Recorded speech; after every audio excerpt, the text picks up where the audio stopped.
If we want main character results in 2026, then we can't keep living in NPC settings. So here are 20 ways to stop being an NPC, explained by your money psychologist. I've been doing these for the past year and it has completely changed my life. Number 1, change your environment. Most of us don't fail because we are lazy. I mean, we might be, but we fail because we keep trying to become a new person in the same place that created the old one. And I know this because I lived it. I'd get motivated, swear this time is different, then motivation dipped and I'd fall right back into the same habits. The moment I changed my environment and started going to a coffee shop, everything changed. I tried new things like reading books, writing YouTube videos, and brainstorming ideas. My brain just switched on because now the coffee shop meant work and home meant rest. So I wasn't relying on willpower anymore. If you want to change your life, change your environment. Number 2, become obsessive. Is it healthy forever? Probably not. But obsession is how you separate yourself in a competitive world. NPCs treat life casually. They work their hours, log off, and mentally clock out. Main characters don't. When they care about something, it consumes them. They think about it every minute of the day and obsess over every single detail no one else notices.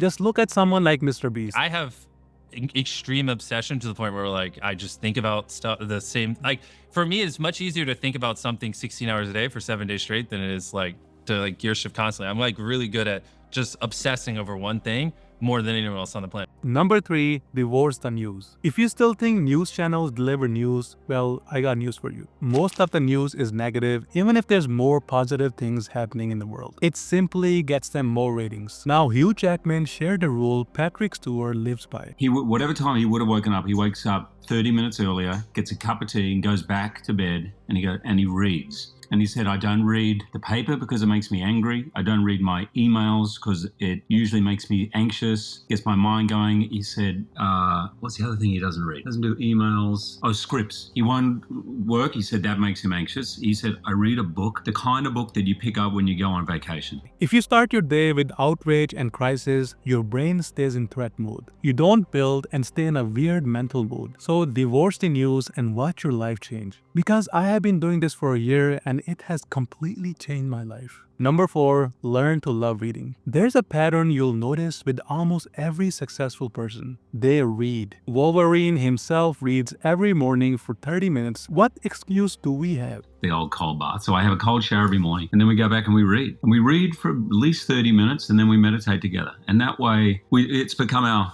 favorite time of the day as a couple. Reading is like downloading someone else's 20 years of mistakes and knowledge in hours. You gain their intelligence, their mistakes, their mental modes, and their hard-earned lessons without losing time, money, or sanity. I used to hate reading. School made it feel slow, forced, and boring. But this changed when I redesigned my environment and stopped reading what I should read and started reading what actually moved my life forward. Books like business books, psychology, money, and suddenly it felt like cheating. You start spotting patterns, you avoid traps most people fall into, and you make better decisions with higher rate of success. So learn to love reading and watch your life change. Number 5, stop self-sabotaging yourself. We are the victims of our own internal critics. Most people are held back by a voice in their heads that narrates everything they do and turns it against them. You'll see that every mistake becomes evidence for them. The solution isn't positive affirmation or pretending you are confident. It is to completely switch roles from what's wrong with me to what is the next correct action, or I failed to I will improve 1% every week for a year. Replace criticism with precision, because the moment we stop attacking ourselves, our brain finally has the safety it needs to move forward. Number 6, choose your heart.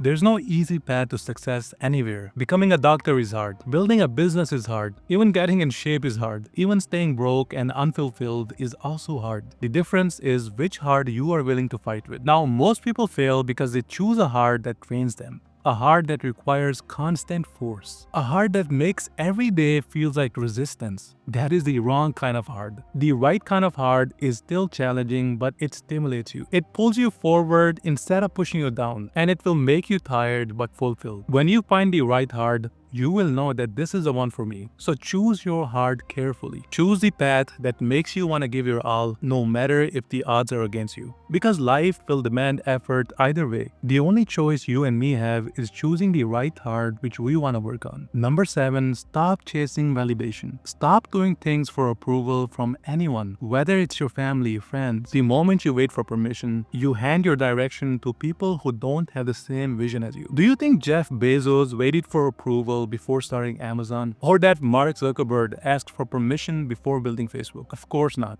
And don't get me wrong, I'm not saying you shouldn't validate your ideas. Feedback matters and outside perspective matters. But there's a difference between gathering opinions and outsourcing decisions. Listen to what people think, extract what's useful, then make the final call yourself. Because opinions are data points, so take the input and stop chasing validation. Number 8, question default advice. Most advice you will hear is default advice. It is designed for the average person, someone who wants safety, comfort, and predictability.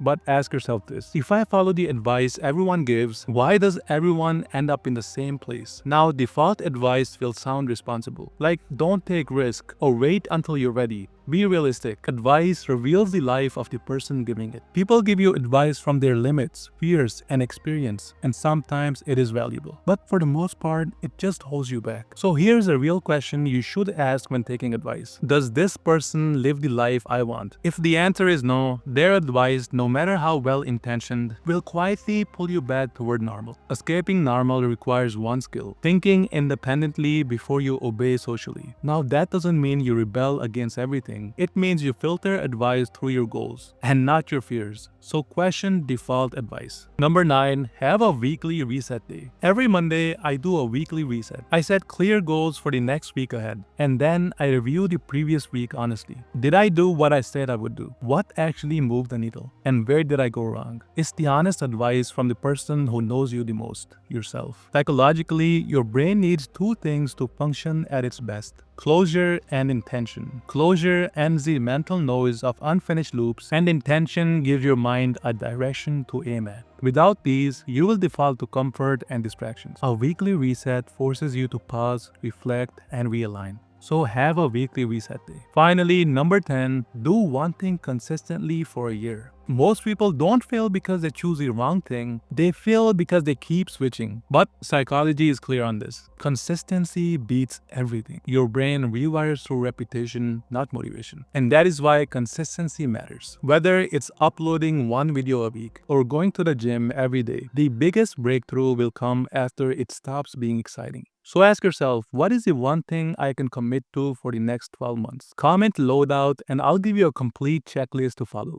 If you found this video valuable, subscribe and check out this video where I show you how to escape normal. I'll see you there.